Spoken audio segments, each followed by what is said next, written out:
Greetings, Chris McLeland here, South Region Director for Quail Forever.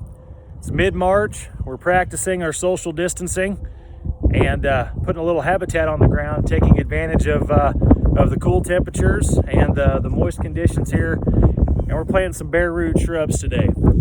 This is part of a bigger project. I'll do my best to give you all a glance here, but we've got a native grass restoration happening up the hill. And then down here in the bottom, we're gonna have a tree and shrub planting, and then we're gonna replicate this on down the field there on the other side of the creek. So what we have here is some aromatic sumac, and I'm gonna try to do my best to show you all just how easy it can be to do this by hand. The first step is obviously you have to get your seedlings. These come from the George O. White Nursery from the Missouri Department of Conservation. Great place to get your shrubs, get your bare root seedlings, get your trees. Word of warning though, a friendly tip, if you're gonna plan for a spring planting and you're gonna do bare root, it's important that you go ahead and make your order in the fall because availability can be limited, and you don't want to find yourself with a shrub planting on the books with no shrubs to plant. The second thing, once you have your shrubs, is you need to find yourself one of these. This is called a Dibble bar. It's specifically made to help with hand planting trees and shrubs, specifically bare root. You can purchase one of these bars out of forestry suppliers, and honestly, there's a pretty good chance that if you contact your local Quail Forever biologist, Natural Resources Conservation Service field officer, Missouri Department of Conservation, private land conservationist, they could probably find you one to use if you needed one. So we'll see how this goes. I'm gonna do my best to show you just how easy it is. So we've got our spacing all figured out here. And the first thing we're gonna try to do, let me get this positioned appropriately to where y'all can see it, is we're going to go ahead and put her in the ground. I don't know how well y'all can see that.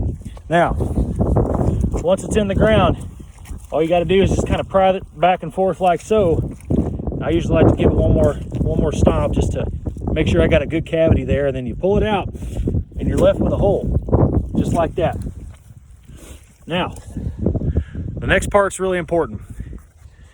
If you look at your seedling, you obviously have your root ball right there, and there's typically a line, which on this one is right about there, where you can tell where the earth stopped and the soil stopped and the shoot started.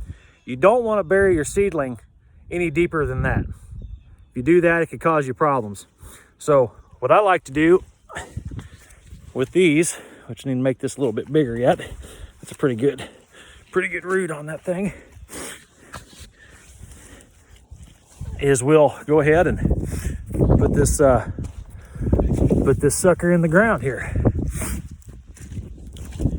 And we just want to go, I like to go all the way down if I can,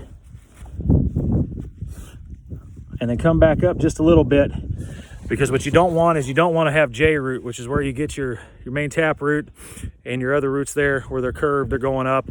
That's not going to do you any good. All that's going to do is result in a shrub that has a low probability of survival. Once it's in the ground, come up to the side of it, stick her back in, seal it up, and then I like to give it a couple taps there with my size 15, and she's in the ground. Now we're planting these on an 8x8 spacing. You can do it by yourself. I'm doing that today. It's a little handier if you have another set of hands to kind of help you with your lines. I've got some flagging out here kind of helping me get lined up, but outside of that, it's just as simple as putting the Dibble bar in the ground, putting your shrub or tree in the ground, and carrying on. These can create a heck of a lot of habitat, these types of plantings, for a wide array of wildlife, not just upland game birds, white-tailed deer, neotropical migrant songbirds, you name it. They're really easy to do. They can really help put an exclamation point on your property and, from a habitat perspective.